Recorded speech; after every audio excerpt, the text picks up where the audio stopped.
For thousands of years, we've been under the impression the Bible was meant to be taken seriously. Finally, a new translation that'll change all that. This is Oh My God, What the Fuck Bible? Reach out, touch faith.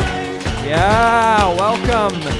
Welcome to the season finale of Oh My God, What the Fuck Bible. This is the end of season 4, episode 10. We're coming to you from a live audience in the basement of Anyone Comics in Brooklyn. Give it up for yourselves for coming out here tonight.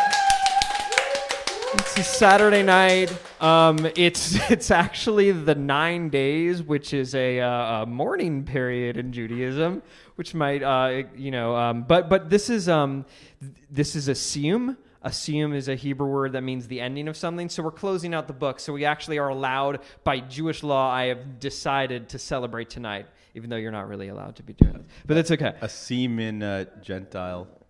In Christianity, a seam is like when you're sewing something, and you know we have those. And there are a lot of Jewish garment makers. We have those too. Oh, okay, sorry. Yeah. The whole garment district. I think there's a statue on 7th Avenue of an old Jew over a sewing machine. I guess things aren't what they seem. Oh boy. Oh, okay. I'm sorry. Starting off song. Please welcome to the show the owner of Anyone Comics, Dimitrios. Hey.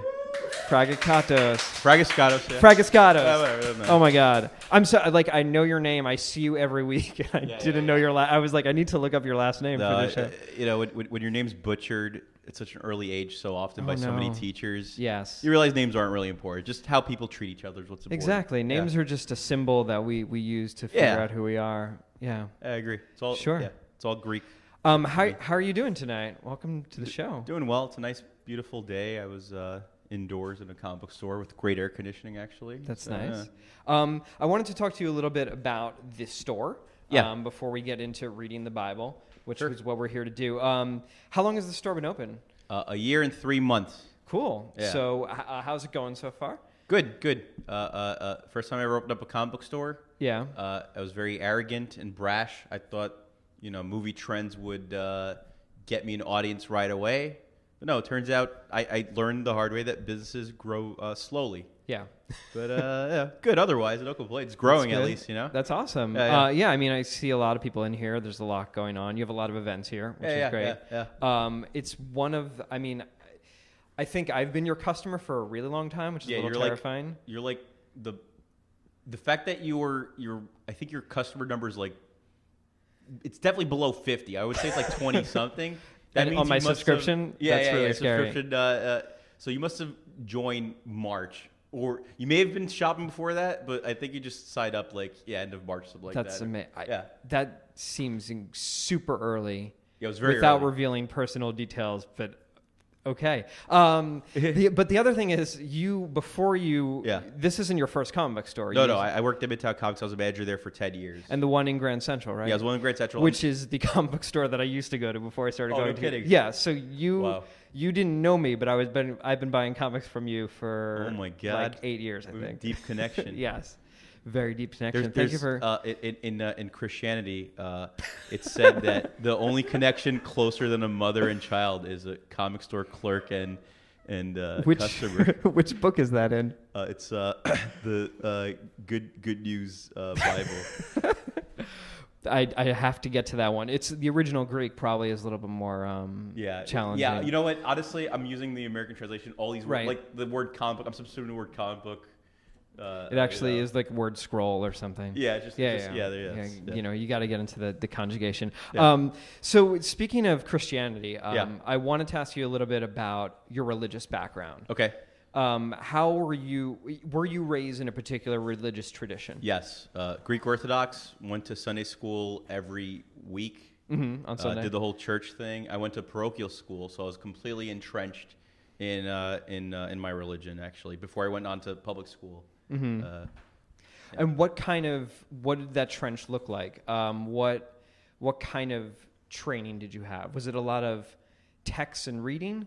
Yeah, it was a lot of reading. So Sunday school every day there would be whatever parable the priest would share that day. Mm-hmm. And so we're all in church every Sunday, and then there'd be one passage that he would share every week, and then it was never in sequential order. I remember noting. Yeah. But then the kids would get separated and just go into the school and just study that particular passage that he shared and stuff in our own way, I guess. So you never read it necessarily, or you never read the Bible, let's say, from the beginning to end? No, never. And are you particularly familiar with the Hebrew Bible, let's say, or the Old Testament as yeah, folks they never used it in Sunday school. You were always specifically supposed to focus on the Jesus parts of it, right? The four Gospels particularly, but the Old Testament was more or less there, like, for reference. I remember that's kind of the attitude for it. It's just like interesting. If they ever mention it, oh, here's the previous stuff if you want to read in your own time. Like the footnotes, I guess. Yeah.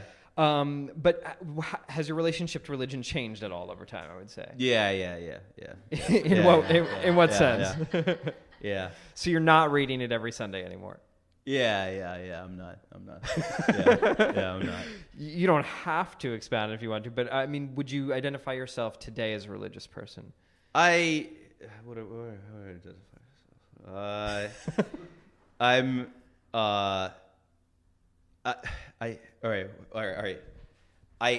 I believe religion is important and valuable. Okay.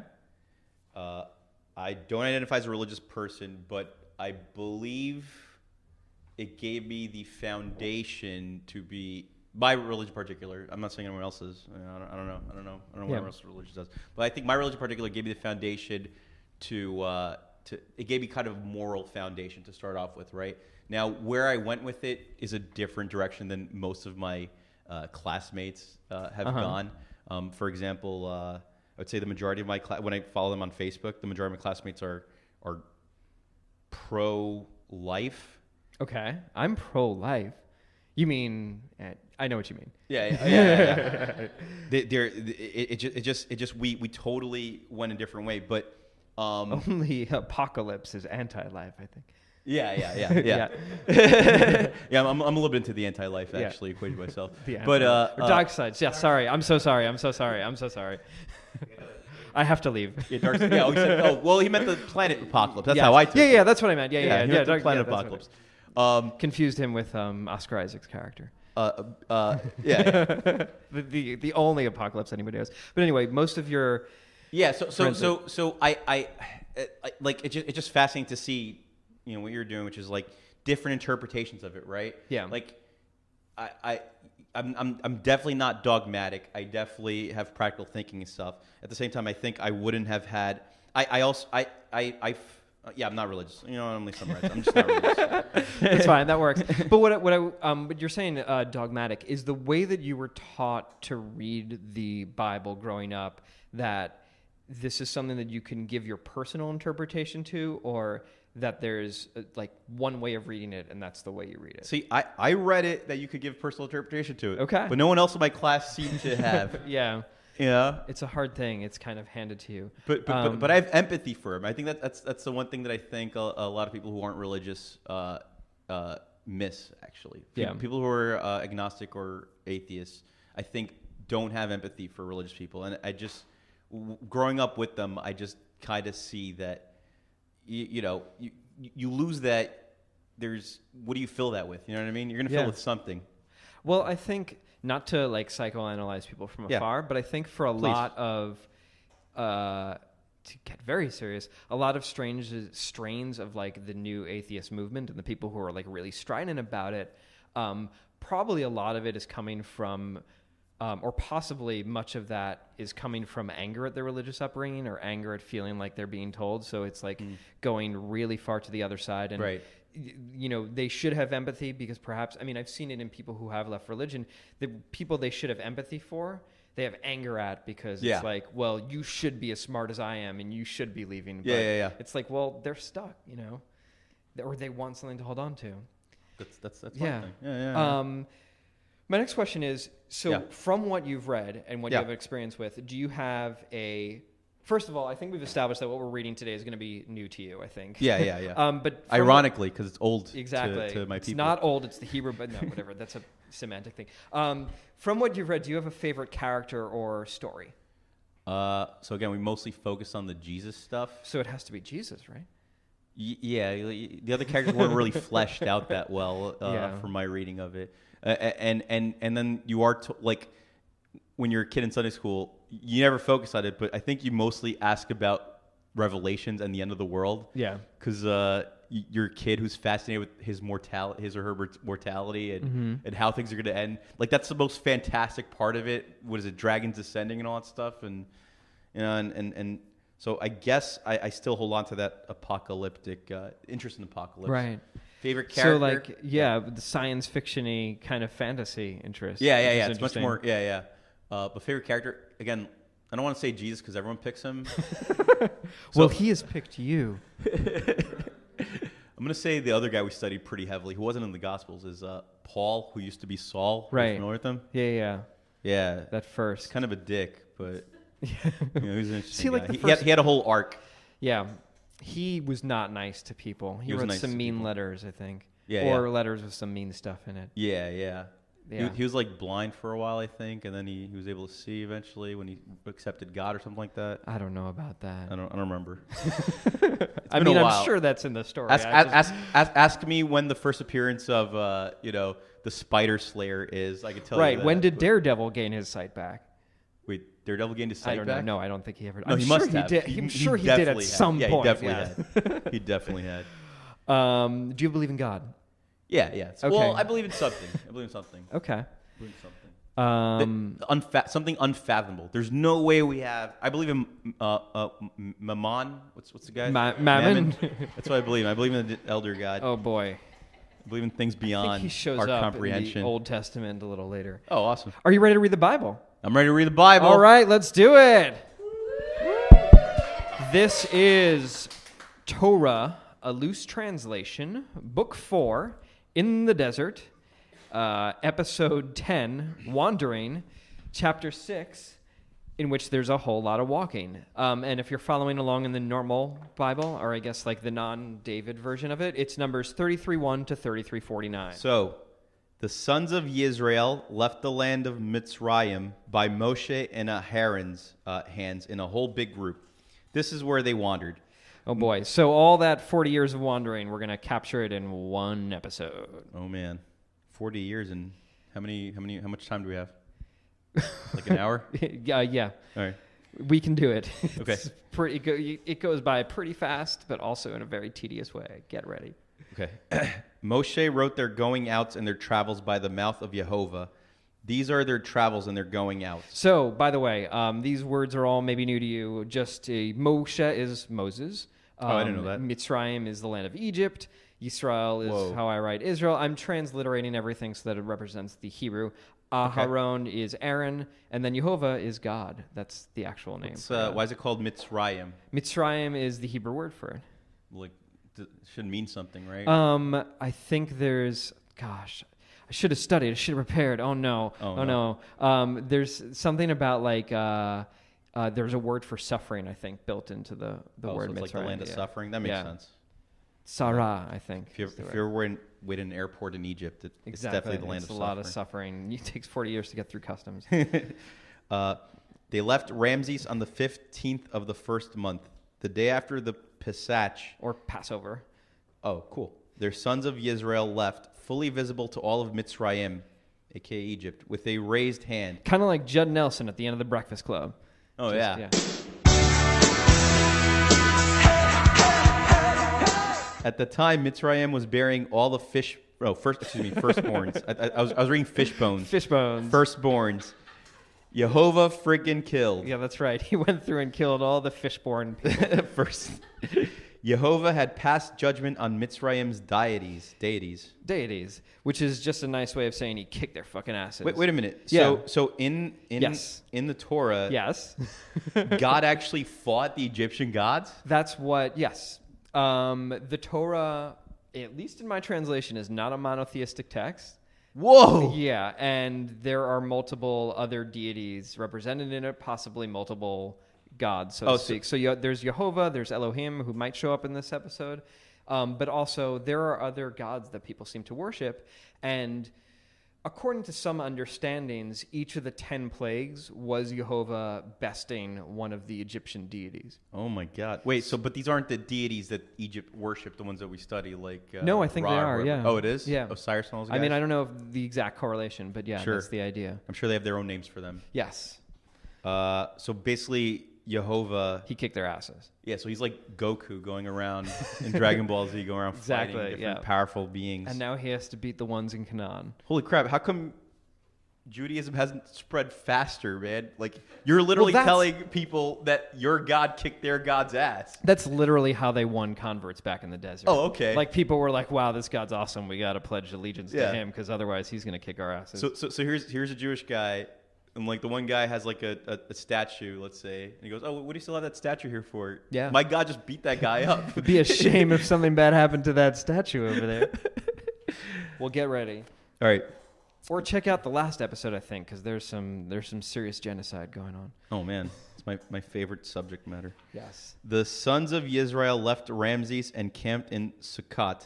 They left Sukkot and camped in Etam on the edge of the desert. They left Etam and returned to the mouth of the Chiron that's before Baal-Zephon and camped before Migdal. They traveled from Chiron and crossed within the desert sea. They traveled for 3 days in the desert of Etam and camped in Marah. They traveled from Marah and came to Elam. There were 12 springs of water in Elam, also 70 date trees. So there were over 1 million people in this group, which means 70 date trees was definitely enough for them, right? 70, well, one date a person, I exactly, think. Yeah. Possible. Yeah. Wait, but what are these places? What's Chiron? What's I don't know. Baal-Zephon? These are... What's Migdal? We don't know. They're just all the places that they went. So, went. like, the desert back then was bigger than the desert is now, man. Yeah, well, it's a long place they travel, but also presumably the people who wrote this, like, had some idea what these places were, and there was a meaning to it. I think Mara... Yeah. As I recall, it was like 2 books ago. There may have been... I think there was a dispute over water there, and then the water tasted bitter because I'm pretty sure Mara is Hebrew for bitter. Whoa. So some of these got named earlier on in the book, but a lot of them don't matter, and it's really just an accounting of a bunch of places. They camped there. They traveled from Elam and camped by the Reed Sea. Right, what we know as the Red Sea. They call it Reed? Due possibly to a transposition error. Oh, okay. Where they dropped an E at one point. They traveled from the Reed Sea and camped in the desert of Sin. Is that a literal sin or is that a word? That's a word. Oh, okay. Sin. They traveled from the desert of Sin. Coolest place. And camped at Dafka. Are you enjoying this page that you're about to read?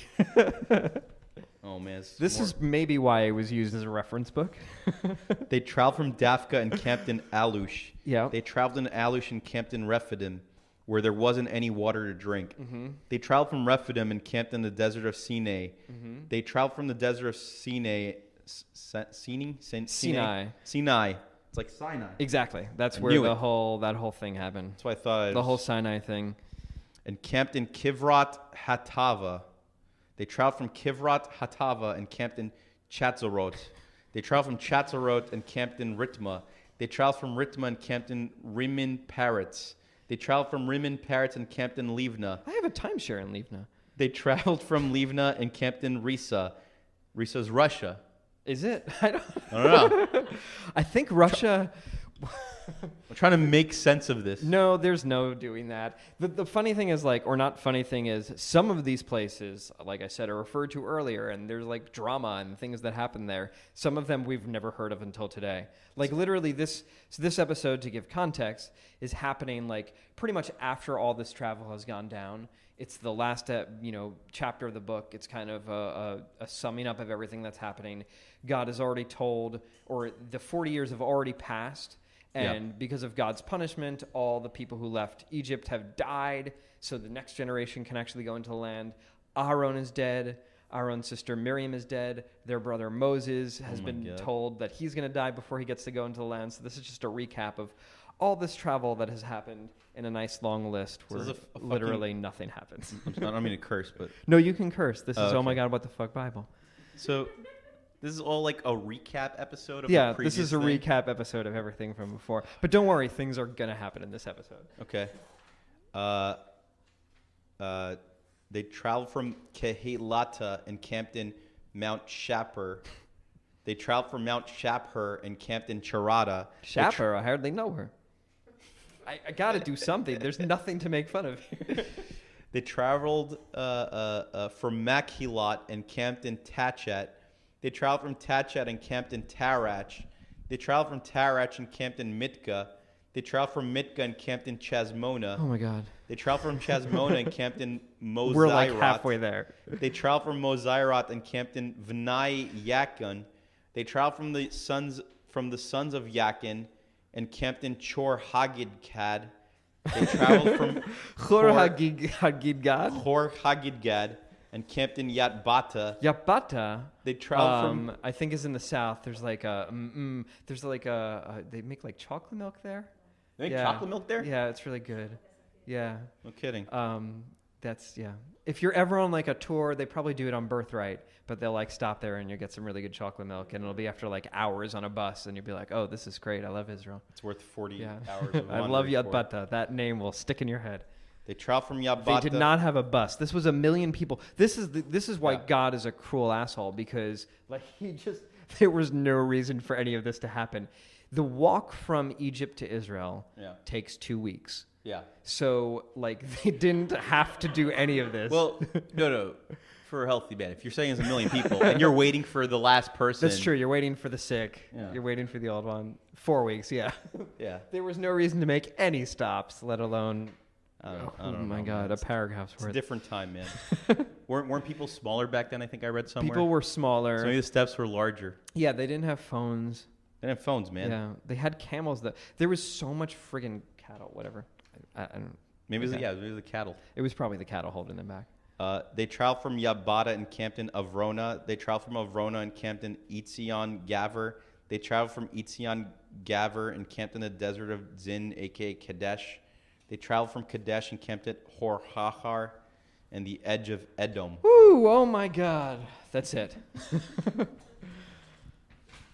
Maybe they kept recapping their travels, and that's what slowed them down. Like probably. They had to go back. It was like that. It's like, where have we been?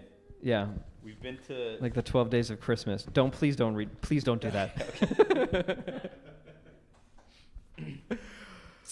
On the first day of the 5th month of the 40th year, after the sons of Israel left the land of Mitzrayim, Ahoran the Kohen went up on Hor Hachar, but Jehovah's lips and died there. So according by Jehovah's lips, pardon. By Jehovah's lips, and which is there. a very important phrase, because according to the Talmud, the Bible uses the words God's lips or Jehovah's lips to mean that God killed Aharon by kissing him. Whoa. Which is the original kiss of death. And also, God has lips? Yeah, God has lips. Yeah. He has to talk somehow. Yeah. He's not all burning bush. Yeah.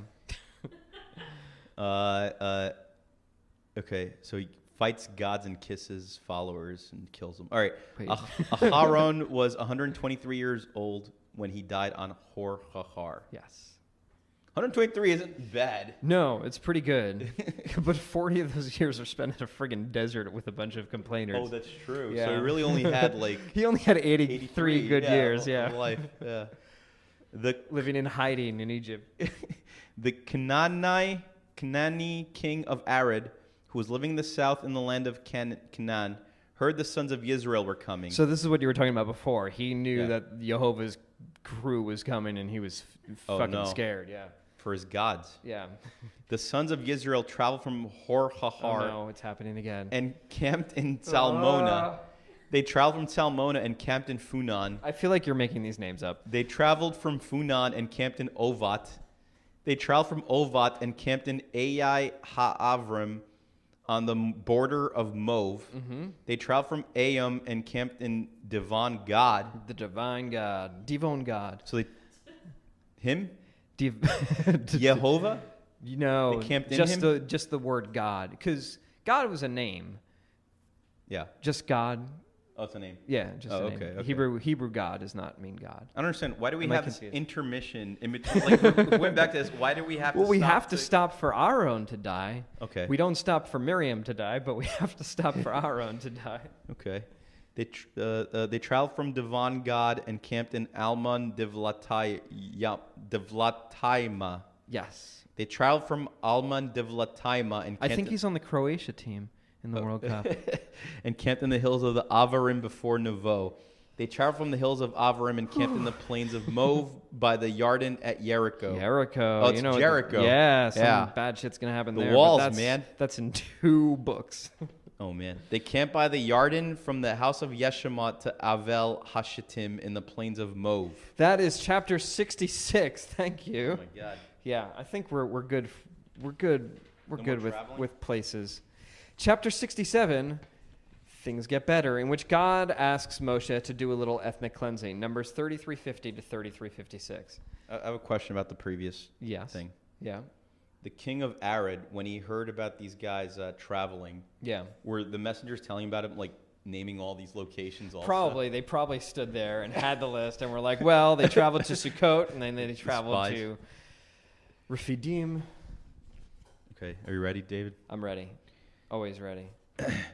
Tell the sons of Israel, Jehovah said to Moshe in the plains of Mov by the Yarden at Jericho, you are about to cross the Yarden into Canaan. Yeah. You will drive out everyone living in the land. Destroy, it rhymes. Yeah. Destroy them and all their statues. Whoa, all their molten images and all their cult stages. That's right. Just wipe out any religious thing that they have. Cleanse the land and settle there because I've given it to you as your inheritance. Yes, I did choose the word cleanse on purpose. Oh, no. You will divide up the land in a lottery by families. Give big lands to large families and small lands to small families. Whosever name is called out at the lottery, it's his. They will inherit by their father's house. I like that the Bible establishes that ownership of land and property is basically completely luck. Yeah. That's nice. And how big your family is. Exactly. And, like, if you could push people with inferior statues out of it. Right. First, you have to cleanse it of all the pagans and heathens living there. Yeah. And then whoever gets lucky gets to own some. So then you rush to have a bigger family, get more property, I imagine. Yes. So it's a lot of sex before cleansing, I imagine. And then some cleansing after sex, too. If you don't cleanse the land of its inhabitants, those who are left will be like thorns in your eyes and pricks in your sides. A bunch of pricks. They'll harass you. Whatever I was planning on doing to them, I'll do to you instead. Oh, shit. That's chapter 67. That's a threat. That's God who said that? Yeah. He said that these guys will harass you, and if you don't kick their asses, they'll keep bugging you, but I'll also kick your ass also? Yes. This is the Bible. That's not a benevolent God here. No.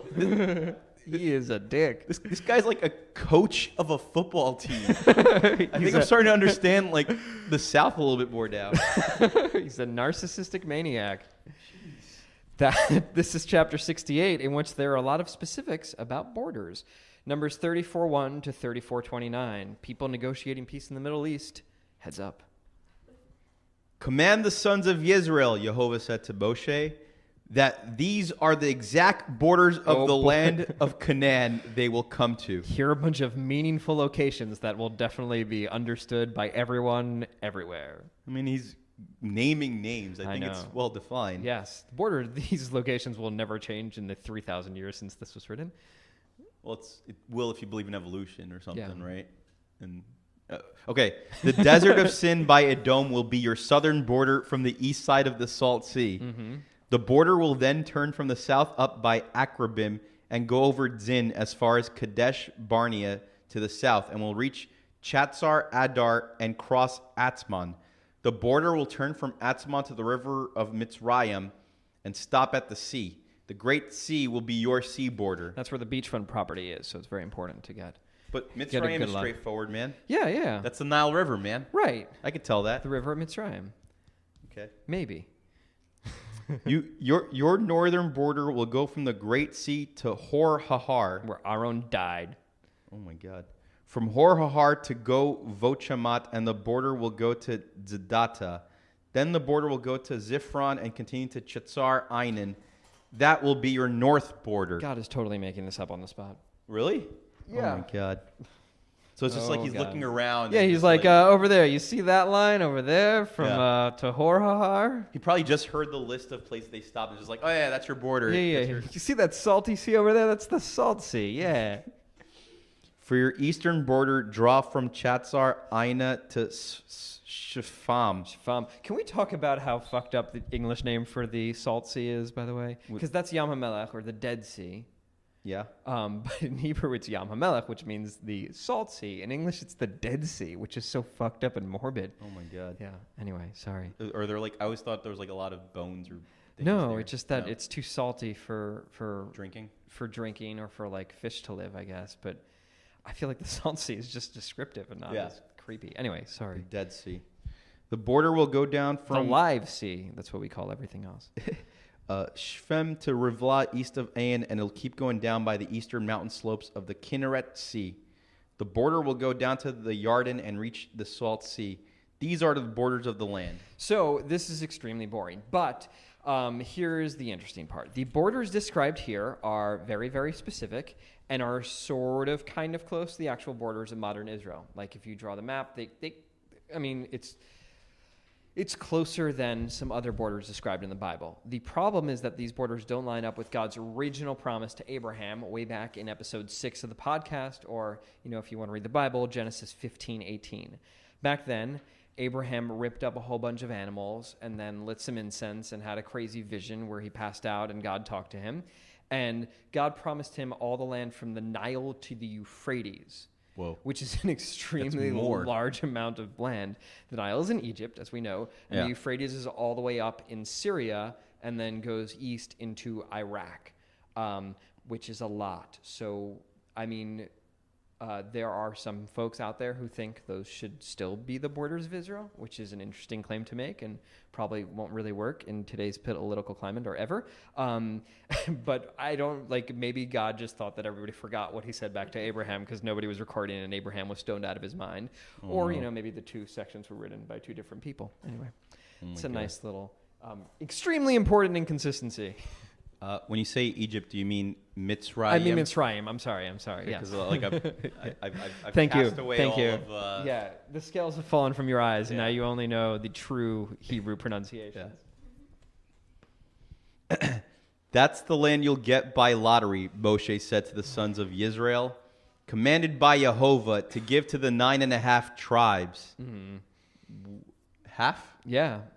Don't worry, the next sentence will explain it all. Because the tribes of the sons of Reuben, the tribes of the sons of God, and half the tribe of Manasseh took their inheritance already. Mm-hmm. Oh, okay, that explains it. Yeah. Is Reuben Reuben? Reuben is Reuben. All right, I like the sandwiches. And God is Gad? Yeah. I don't know, yeah. God, yeah. They are good sandwiches. Good job, Reuben. Your tribe may have gone missing, but we got a good sandwich out of it. 2.5 tribes already took their inheritance. Oh, wait. Yeah, no, it's the same information, just in a different sentence. What? For some reason. Don't worry about it. It happens a lot in the Bible. 2.5 tribes already took their inheritance on the other side of the Yarden by Jericho on the east side. Right. So in the last episode, there was this whole thing where Reuven, Gad, and half of Manasseh were like, we kind of like the land over here. We don't want to cross over, and then planned and pledged to fight and genocide some folks for Jehovah and the sons of Israel in exchange for getting to stay on that land, so they're not crossing over. Why did half agree? I don't know. Jewish politics, man. I don't know.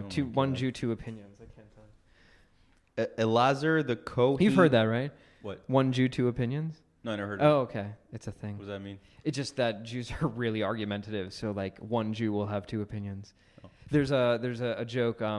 Somebody... a pilot finds a desert island. It's completely abandoned, and he flies in, and it's an old Jewish man who's there, and he's like, "Wow, I can't believe you've been here for you look like you've been here for years. How have you survived? What have you been doing?" Well, I kept to my traditions. I held on to my Judaism. I built a synagogue, and the guy who saved him said, well, I see two synagogues here on the island. What do you mean you built one synagogue? And he's like, yeah, there are two synagogues. There's the synagogue that I go to, and then the synagogue that I will never step foot in. I can't stand them. So that's one Jew, two opinions. That's awesome. That's why half of Manasseh went aside. Elazar the Kohen and Yehoshua the son of Nun, or Joshua, will divide up the land. Yes. Jehovah said to Moshe, one president from each tribe will take the land. These are their names. Get ready. We did this in the first episode, and we're going to do it again. Though these are new ones, because those are dead now. Oh, man. For Yehuda, Caleb, the son of Yefuneh. From the tribes of the sons of Shimon, Shmuel, the son of Ammihud. I appreciate that you pronounced Shmuel correctly. Thank you. No problem. For the tribe of Binyamin, it's very personal to me. Elidad, the son of Kislon. For the tribe of the sons of Dan, Bookie, the son of Yagli. Yeah, Bookie, talk like this. I'll split up the land. Sure, I'll run the lottery right. What did they split? The Lower East Side? Yeah, exactly. You get south of Delancey, I'll get the rest. Don't worry about it. For the sons of Yospe. Oh my God, Yosef, I misspelled that. I'm sorry. Oh. For the sons of Yosef, the tribe of the sons of Menashe's president is Chaniel, the son of Ephod. For the tribe of the sons of Ephraim, Kmul, the son of Shiftan. Mm-hmm. They're just trying to fuck with us with these names, I think. For the tribe of the sons of Zavulun, Elitzavan, the son of Parnach. For the tribe of the sons Yisashar, Paltiel, the sons of Azan. For the tribe of the sons of Asher, Ashihud, the son of Shlomi. For the tribe of the sons of Naphtali, Ptiel, the son of Ammihud. Woo. And now a whole nother page for this one sentence. This is how Jehovah commanded to divide the sons of Israel in the land of Canaan. Woo! That's chapter 68. Oh my God. Oh my God. Oh my God is right. He wrote all of this for us to...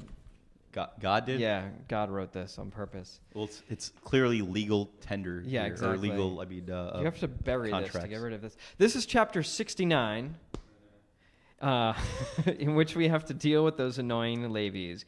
Numbers 35:1 to 35:8. Right, so the Levies they're like a kind of priestly class, but not quite priests, but some of them are priests. They don't get a land among everybody else. What? They don't get to take part in the lottery, so now we're going to find out what they get. Okay. Jehovah spoke to Moshe in the plains of Moab by Jericho. So I'm starting to have a feeling this book isn't going to have a twist ending where something interesting happens. Command the sons of Israel, Jehovah said, to give the Levies? Yeah, or Levies. Levies. Yeah. To give, hey, Levies. Hey, Levies. Like the... Hey, Levi. Right, that's the guy. That's what I'm trying to imitate. Woody Allen, right? Jerry Lewis. Oh, no. We got a spill. Okay, we're good. Water. Just water. Right. I don't know my Jewish celebrities, unfortunately. I know Jerry Seinfeld. Jerry Seinfeld. Hey, lady. Yeah, would you say Levi. that? Yeah. Is that a thing? Wait, can I share a joke that I heard from Jerry Seinfeld? Sure. So he said this is a joke that Jews would understand. Okay.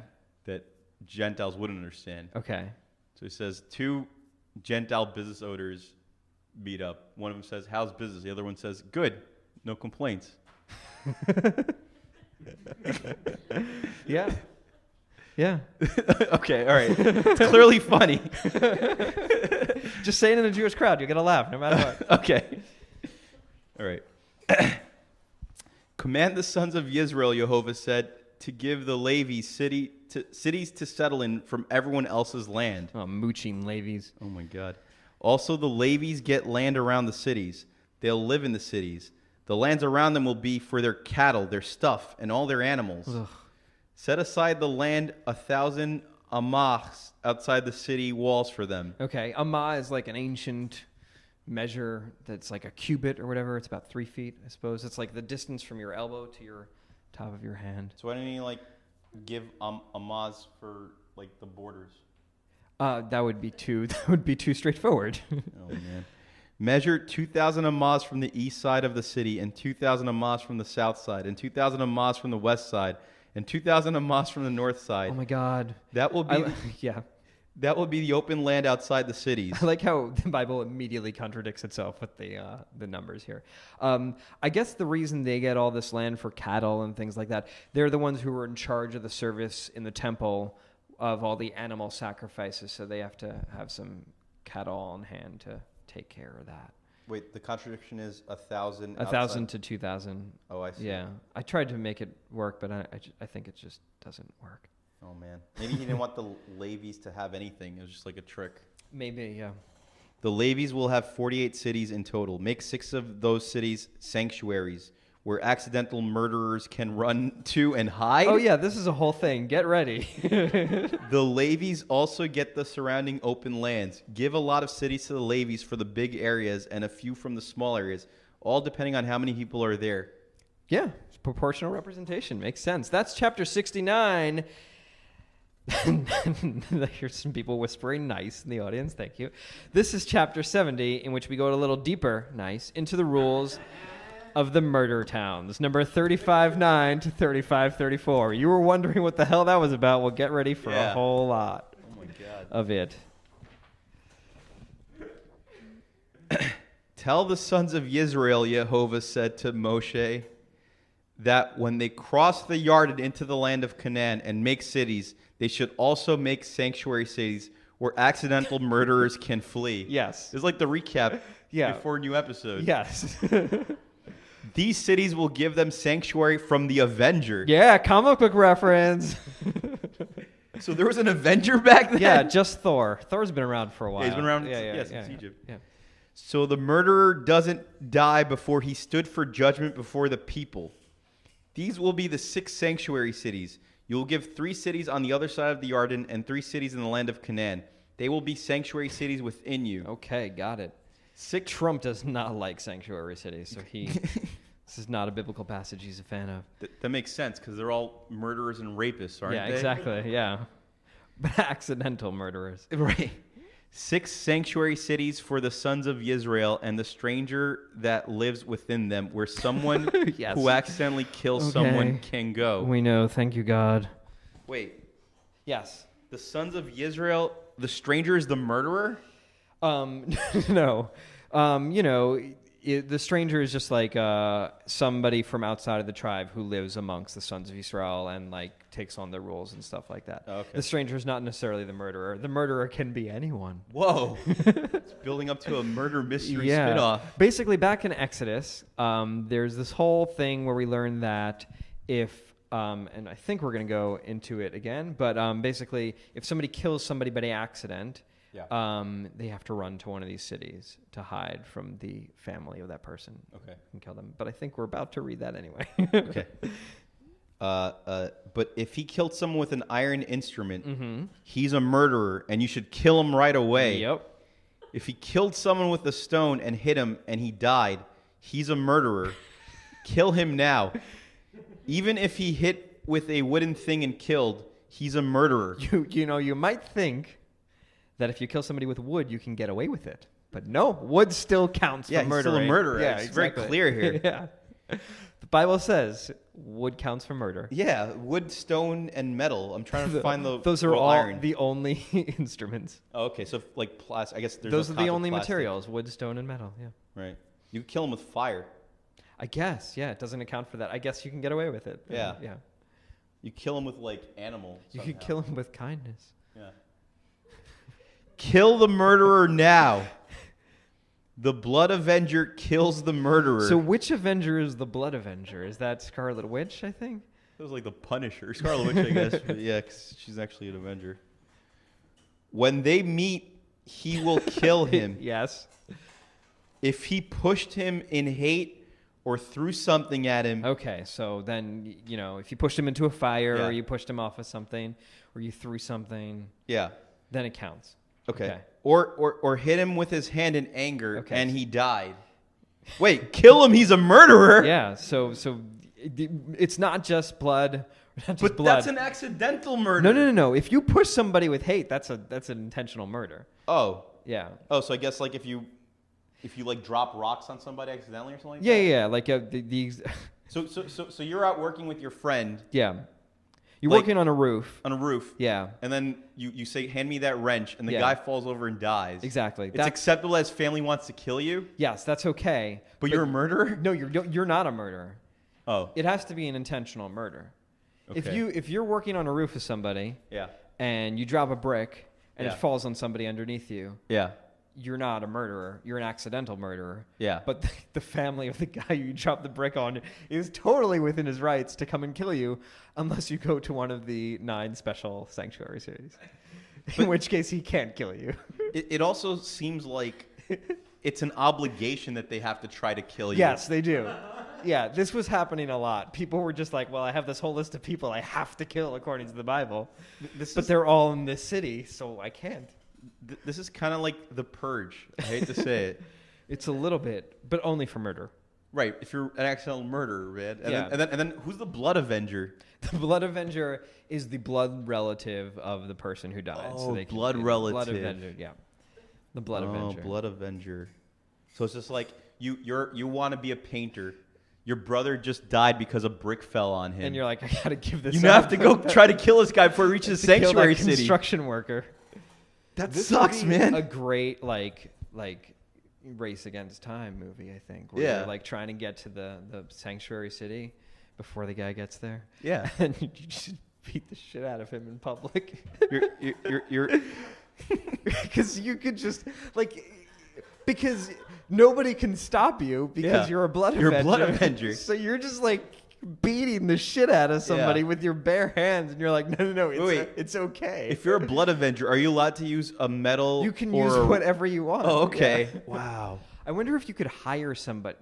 Okay, we're getting very Talmudic here, but I wonder if you could hire somebody to kill blood avenge for you. Maybe a relative. Maybe there could be assassins who would just avenge accidental murders. Yeah. Yeah. That'd be a good job. It would be. And you're totally okay. So you're an assassin who got paid to fulfill a blood murder. Right, exactly. And you only contract with people who are blood avengers. Right. So you're about to do that. Yeah. Suddenly your brother just got hit with the brick. Where's your obligation? Do you have to fulfill the paid contract or the blood avenging contract? Whoever is closest to a sanctuary city. So you take them out. So you have to take both out. Yeah. You're racing to get to each one now. It's a hard job, man. Holy crap. I guess that's where you pay another mercenary blood avenger. Yeah. You have a friend do a favor for you. Let the blood avenger kill the murderer when he finds him. Let him. Okay, wow. There's more. Yeah. Well, this is what we just discussed. It's funny how we went from naming places that people stop at. Yeah, like roads, but highway signs they passed by. Yeah. To blood avengers. This is tonally uneven, There man. are some issues in the Bible with tone and narration and consistency and a sense of place and time and action and missing word. There's a lot. But if he pushed him without anger or threw anything at him, unintentionally, or dropped a stone on him without seeing, and he died, and they were not enemies, and neither wanted to hurt each other, the whole group will judge the situation. Right. Well, we're talking about that. Yeah. Wow, the Bible's, you gotta admit, it's pretty thorough. Every question I've brought up has so far been addressed, I think. We got it. People thought about this insane rule. This is like at conventions when fans are asking questions and you answer them all. But what if he drops a stone on him? So it says that if they weren't enemies, they weren't enemies. Yeah. The group judges it at the situation. Exactly. The group judges the situation. Everybody comes up. They're like, were they enemies? No. Okay. Get to one of those cities. The congregation will save the killer from the hand of the blood avenger and return him to the congregation to a sanctuary city where he can stay until the great Kohen, who was anointed with the holy oil, dies. Yes, so that's the other wrinkle of all this. You have to stay in the sanctuary city until the top priest passes away and a new one is appointed. So like the Pope, I would say.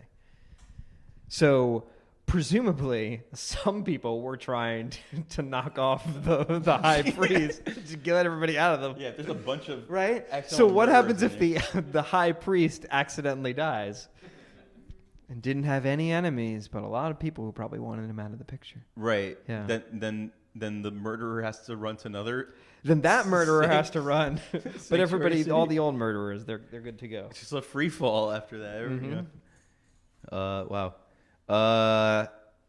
Geez, wow. But if the killer leaves the borders of the sanctuary city and the blood avenger finds him outside of the city and kills the murderer, he has no blood because the accidental murderer must live in the sanctuary city until after the great Kohen dies. Yes. Must. When that happens, the killer will go back to his own land. Okay. Oh, so he's like forgiven. Yeah. Once he finally kills the accidental murderer, he returns to his that guy. like his original portion that he won in the great lottery that happened when they moved in. This is a movie with Clint Eastwood. Yes. Or Mark Wahlberg. Maybe a modern movie with Mark Wahlberg. The Straight to DVD movie. The Blood Avenger. Mel Gibson. Yeah, definitely a Mel Gibson movie. Oh. These will be your decrees for generations anywhere you live. Really? Anyone who kills a soul, according to witnesses, kill the killer. But one witness cannot answer for a soul to die. Okay, so you need 2 witnesses. Also, you can't take ransom for the soul of a killer who is evil and must die.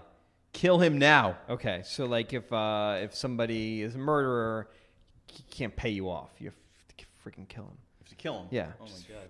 Fucking kill him. Also, you can't... Oh, wait. Sorry. You also can't take ransom instead of hiding in a sanctuary city. Right. They must live there until the great Kohen dies. Don't fuck up the land you're in because blood pollutes the land. The land cannot atone for blood spilled in it except for the blood of the spiller. Don't make the land you're living in yucky because I also live there.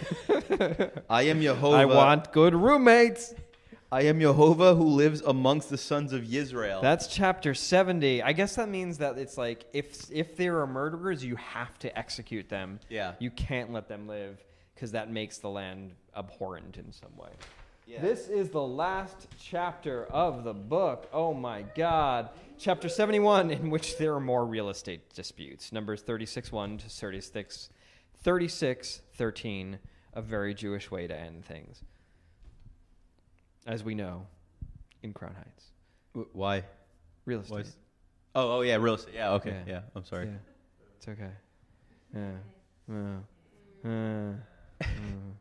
Okay. Okay. The heads of the fathers of the families of the sons of Gilad. That's a character in Valiant comics, by the way. Okay. Yeah. He's the eternal warrior. Okay. In comic book Bible. Interesting. Books. The sons of Machir. That's interesting.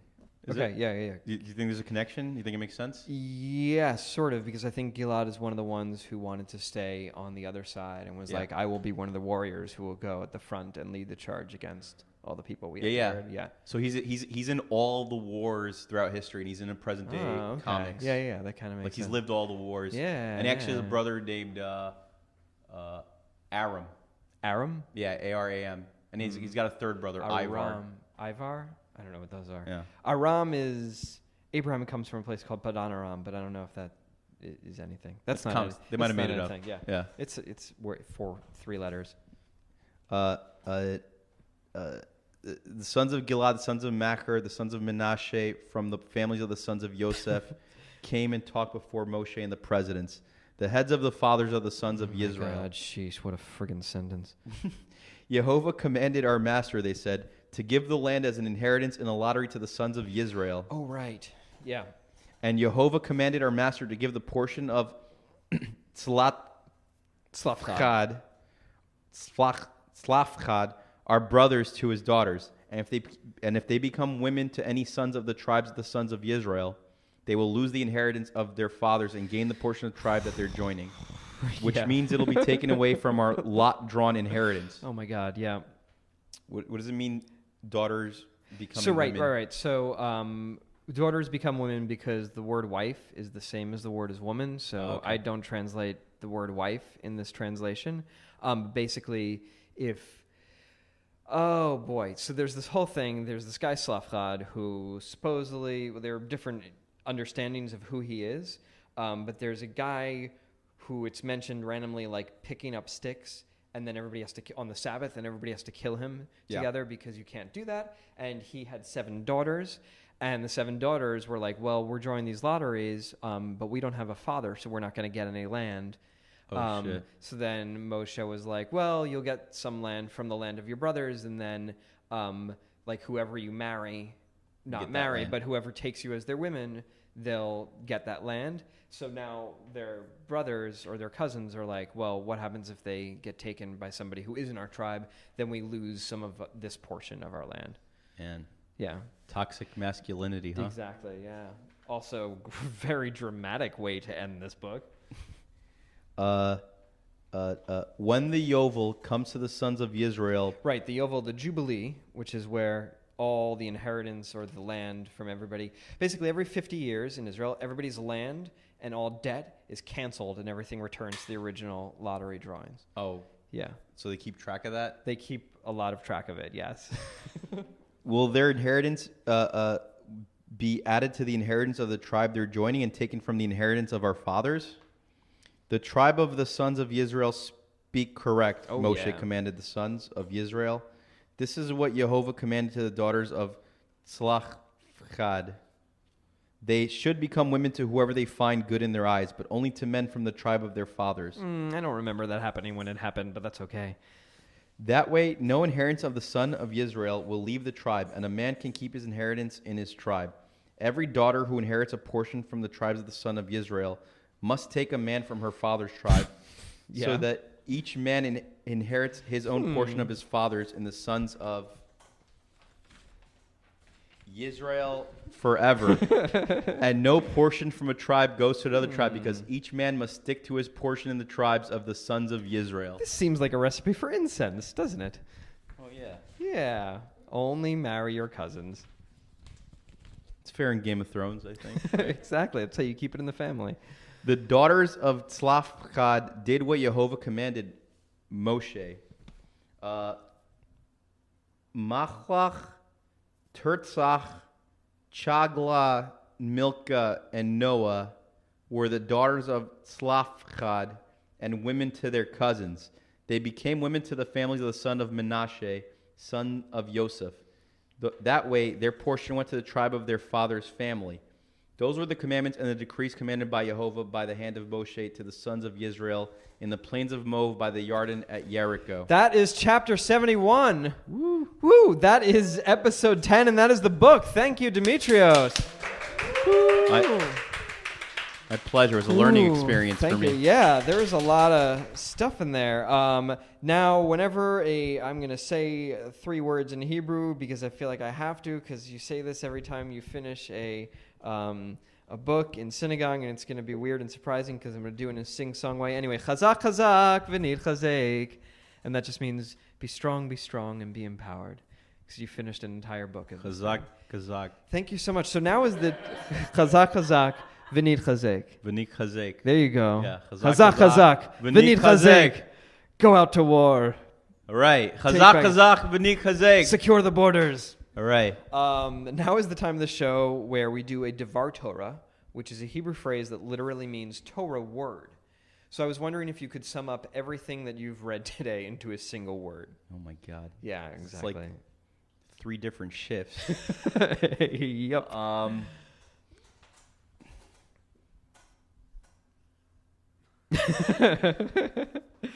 I'm struggling too. I've given this challenge to myself. I edited it, I wrote it, I translated it, I went backwards in my description temporarily of what I did, and I'm still having trouble. Okay, I got it. Okay. Over-expository. Yes. That is a good one and can apply to a lot of all of this. Yeah, but I use this. Yes, you did. You read I used it here. You used it here right now. Can't use it in any other books now. No, I guess. Yeah, once I use a word, it's done forever. Boom. I love it. Did you know that there would be that much exposition in this? People have compared it to like Lord of the Rings, where it's just like the endless. The city thing I knew because there was definitely one passage where we went through Jesus's genealogy. Yes, and it was and it reminded me completely of that. So Jesus's genealogy is actually important. Yeah, I think because so. Like it connects him to the kingly line. Yeah, it goes all the way back. This side isn't.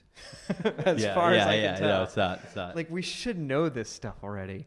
What is my word? My word is finally. And for me, it comes. Sometimes my word connects to what I just read. Sometimes it connects to how I feel a little bit about it. It's finally because I took way too long to get season 4 together, and I'm really glad that I finished it, and it's going to be out on the internet, and I'm going to be ready for season 5 sometime soon. Actually, I can announce right now, I know when season 5 is coming out, season 5 being the last book of the Torah, Deuteronomy, or whatever I decide to call it. So that's going to start. The first episode for that is going to come out on August 5th, 2019. I know it's a little over a year away, but it's going to be released the same way that this one has been, one episode every week. The Monday before that portion is read in synagogue, just to line up with that. And then the season finale will be around the holiday of Simchat Torah, or Happy Torah, that's happening in 2019. So that'll be really fun. And I have a year to get ready. I'm sorry that it's so far away, but there was no way there was a way. I tried. I almost got it ready for this time, but it just didn't work. But I'm really excited to have finished this because I'm 4/5 of the way done with this first big book, which is really cool. I'm excited. I like what you said about there being shifts in this, and that's like something that I experienced a lot. Like there are a lot of weird tonal shifts. Yeah. I have a question for you. Yeah. So is this typical, or is it just here in numbers where it was? No, it's extremely typical. Okay. I mean, I think Genesis and then the first third or like quarter of Exodus are the ones that are the most, like, have the most cohesive narrative. Yeah. And I'm actually really excited. I'm saying finally too because I'm really excited to get to Deuteronomy, which is a pretty cohesive book. Okay. Like it's Moses basically telling this generation that didn't experience everything beforehand, retelling everything that's happened to get them ready to go into the land. And then afterwards, they're like, I do want to continue doing this project in some form. I don't know if it's going to be live shows. I don't know how often I'm going to release it, but like the book of Joshua, the book of Kings, the book of Samuel, all that stuff is so much more narrative driven than this, and like way more focused, and probably written by a single author, which is why it's as focused.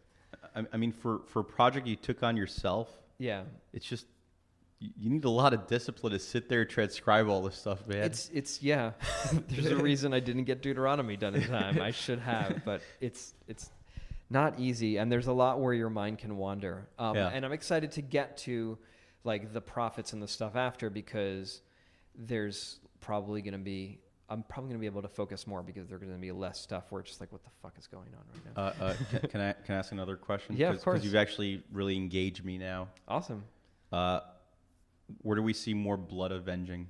More blood avenging. I know Cain and Abel, that's going back. Cain and Abel is going back. So I'm going forward. Going forward, I mean, I haven't translated it yet. Well, there's a part in Exodus where the blood avenging is introduced originally. I think I don't know which episode it is, but I think episode 6 of season 2. If I'm going to say off the top of my head. When I say blood avenging, I want like this actually happening. No, I want like that whole bureaucracy of sanctuary cities. Oh my God. Well, Leviticus is great in like, it's basically the entire thing is just laws. So if you really want to get into laws, you can check out season 3 or read the book. I like laws and ill-defined borders. Oh my God. Ill-defined borders are everywhere. There's a lot of like real bloody action in the later books too. Like in the prophets, like Joshua and on and on. I hear pounding outside. It's okay. Trying to think of like other blood avenging. There are like wars and shit. Like there are civil wars described in this. This was like so. Like, do you want to start learning Talmud? Talmud? Talmud, yeah, that's where it really gets into like intricacies of laws and debating. I'll learn Talmud. Yeah, let's do down. it. I'm gonna start bringing a Talmud over here when I come to pick up my comics.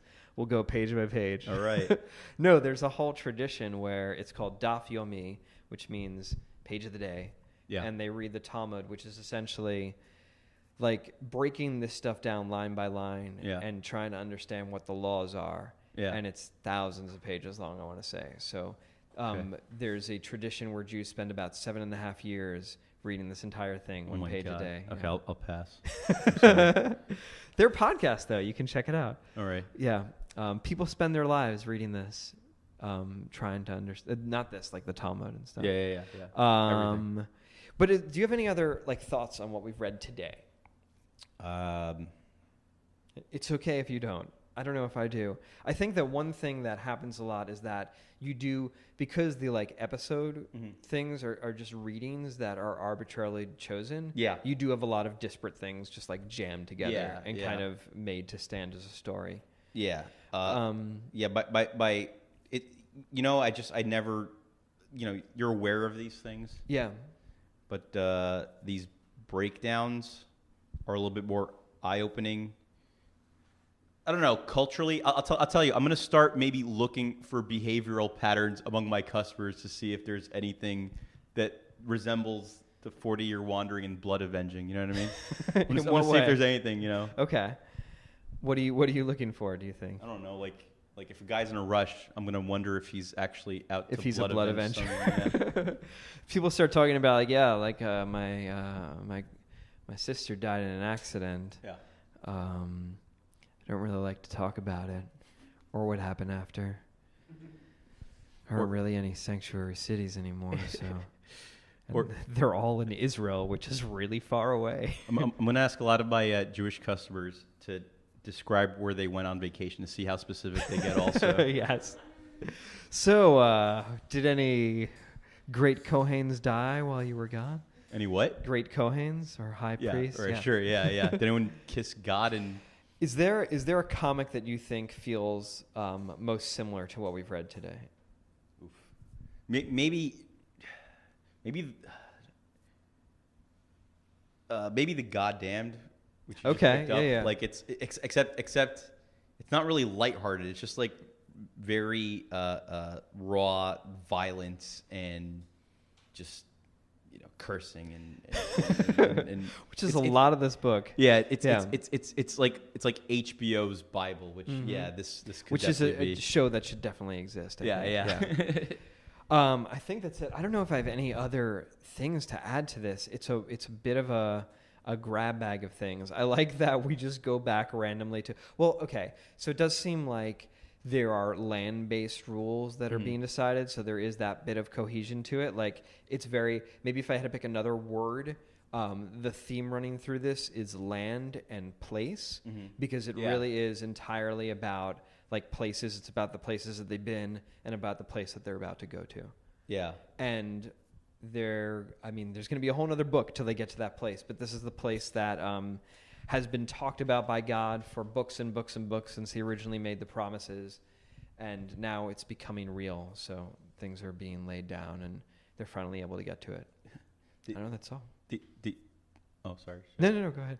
The other thing is, God seems to always start off with "tell the Yisraels" or whatever, "tell sons of Yisrael," and he opened up every single moment with that, and it's kind of like checking back in with your drunk uncle as he's just like, all right, you tell them now that if a rock falls on somebody, somebody's going to get in trouble. Yeah. And then you're about to leave, and they're like, wait.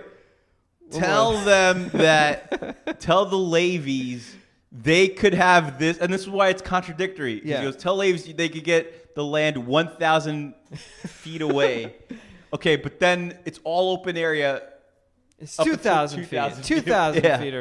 I really like that conception of God as a drunk uncle, as opposed to like the crazy, maniacal and narcissist. he's like, oh yeah, tell the sons of Israel, oh yeah, you could have sanctuary cities, but there's a blood avenger that might chase after him accidental murderers and stuff. But give him sanctuary cities to hide. And we can stay there until the guy dies. Right. Yeah, he just keeps adding rules. Yeah. They're just like explanations, I think that's going to be it. Thank you. I want to thank you so much for doing this. Thank you so much for hosting this. I want to thank everybody for being here tonight. Thank you so much. Dimitrios, is there anywhere you want people to check you out on the internet? Just anyone comes. Check out my store. Yeah. Spread the word about the store. It's on Twitter. It's on Instagram. Instagram, Facebook. Yeah. It's in Brooklyn. It's a real place you can visit.